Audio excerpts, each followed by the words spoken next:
Good morning to you once again. Priscilla, Regina Naloga here. Now we're going to be taking note on something that is very, very interesting. We have been having a sort of echkwekweto by police on the road, especially on weekends. I have continuously witnessed this, especially in bypasses. Police will stop you to check, especially for your driving permits. And over again, they have told you renew your driving permits or get a proper driving permit.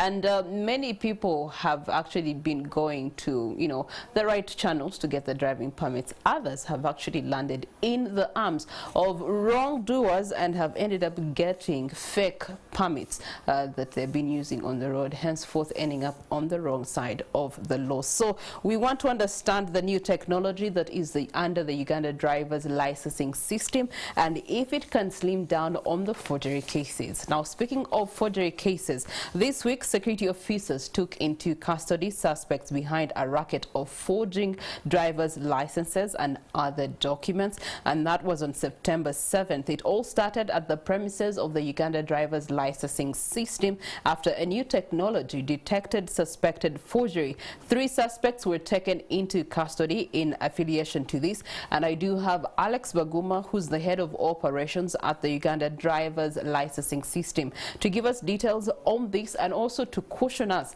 about this new vice that is cropping up and how you can actually avoid it. Good morning to you, Alex. Good morning to you. How are you? I'm okay. How are you? Very good. So tell us about this scenario, thanks to technology. How did this actually all transpire? Well, that particular incident happened at our premises at Uganda Railways Corporation, where we issue driver's licenses. And a gentleman walked in with what was visibly a forged security document in the form of a learner license. And the way that we have structured our systems and processes is it was visibly a forgery, and it was also found in possession of other documents that we normally issue to them in the process of processing their licenses. So with our customer care staff, on the onset, it seemed off, and that flagged it with the security and the staff inside the facility. Okay, so this new technology, which when installed, it's the first time it's detecting such cases? Yes, unfortunately for them, we did not even have to get into authenticating their documents because the security features on the documents were off. Okay.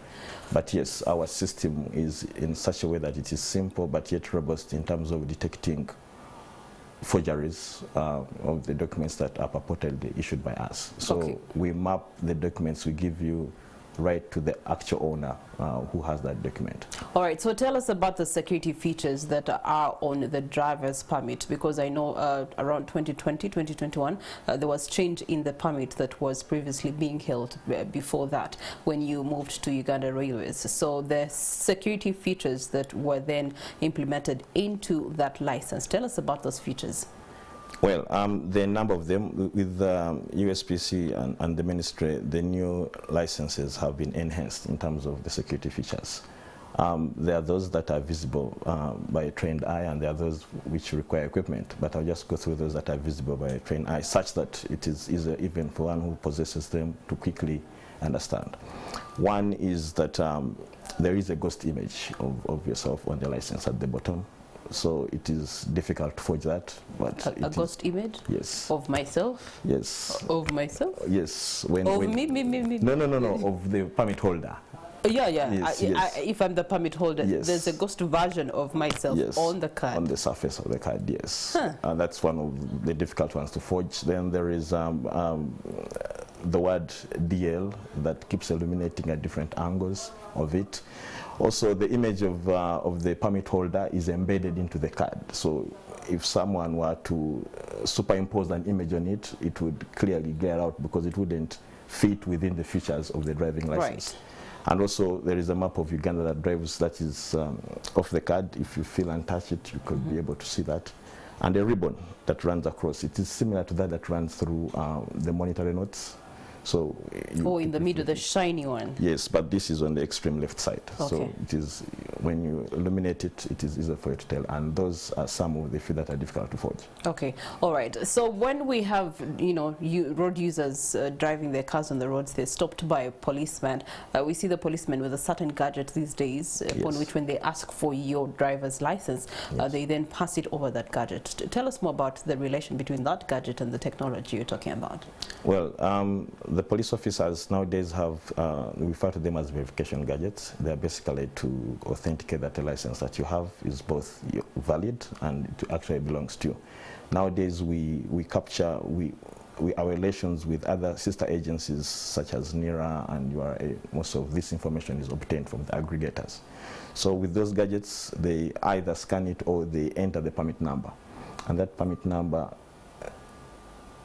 relates to them the information that we have on our system that relates to you. So it can only be obtained by them, and because nowadays the permit numbers are not sequential, you only know it at the point of giving it to you. So it is difficult to even try to denote what the next permit number will be. So they use those to try and authenticate the licenses. Okay.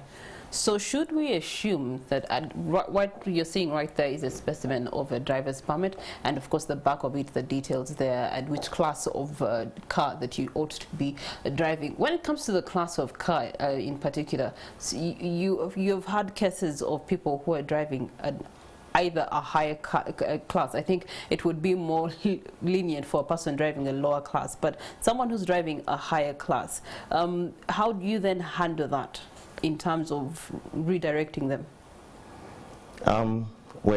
Just to inform them, to educate the public, nowadays with the new system, it's no longer progressive to get the classes, the higher classes. I refer that what you're referring to now. One is the police itself is able to tell from the classes that you're driving if those are what actually the system denotes you to be having, because it is difficult to have them in. But also with our connection with NERA, it means that we get your date of birth from the aggregators. So for instance, if you're doing commercial trucks, you must be at least 25 years of age.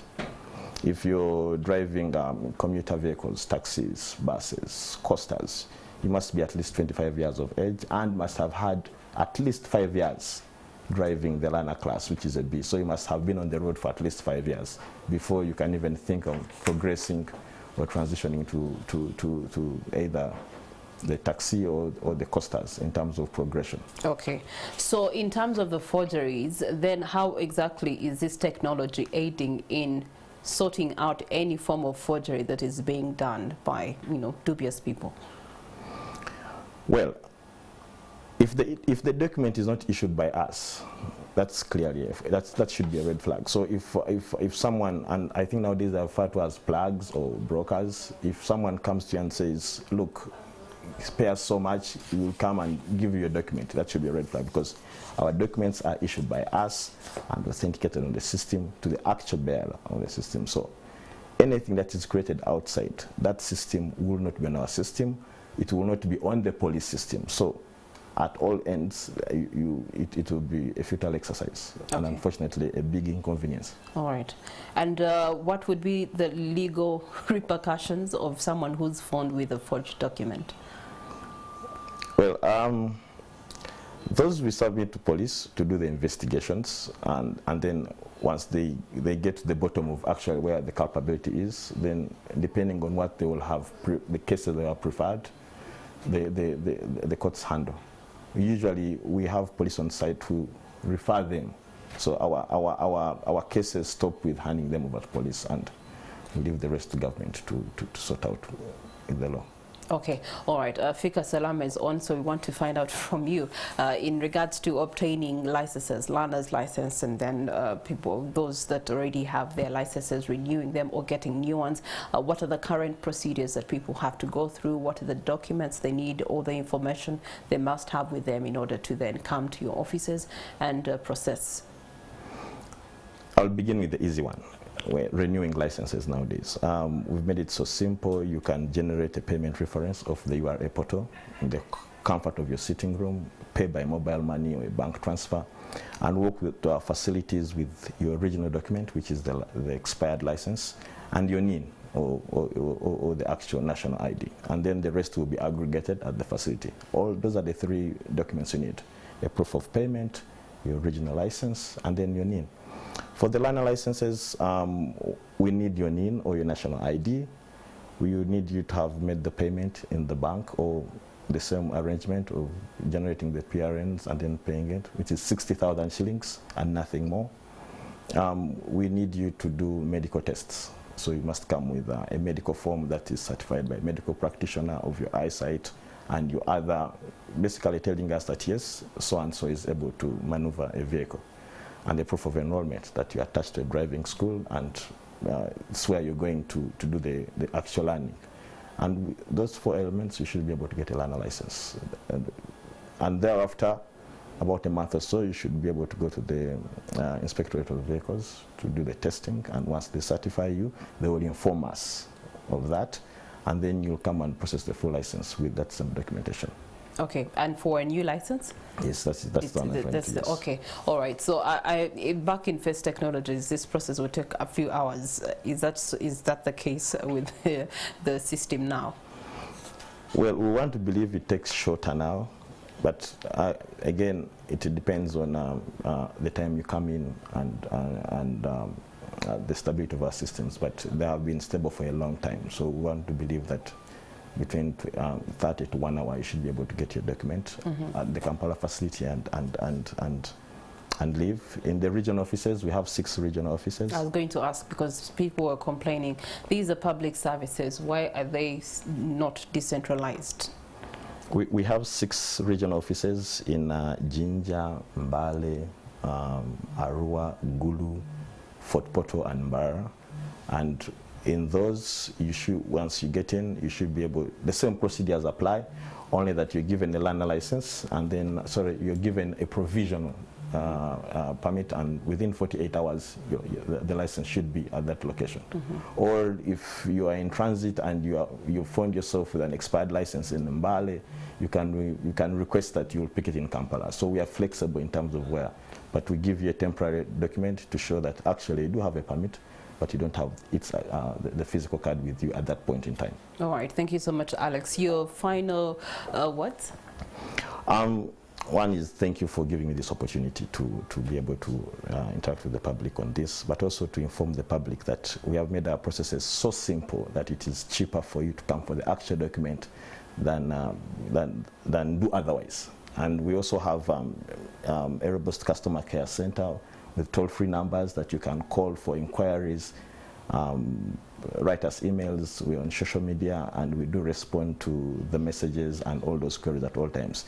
Our interest is to make sure that it is easy for you to get a permit than otherwise. Okay. And would encourage them to only get on the road with the valid documents that they require. All right, thank you so much, Alex Vagumo, who's head of operations at the Uganda Driver's Licensing System. And here within Central, you can definitely go to the Uganda Railways Corporation and be able to access your provisional or even your direct permit, or even renew it right now. As I said, Fika Salama is not about to go to bed.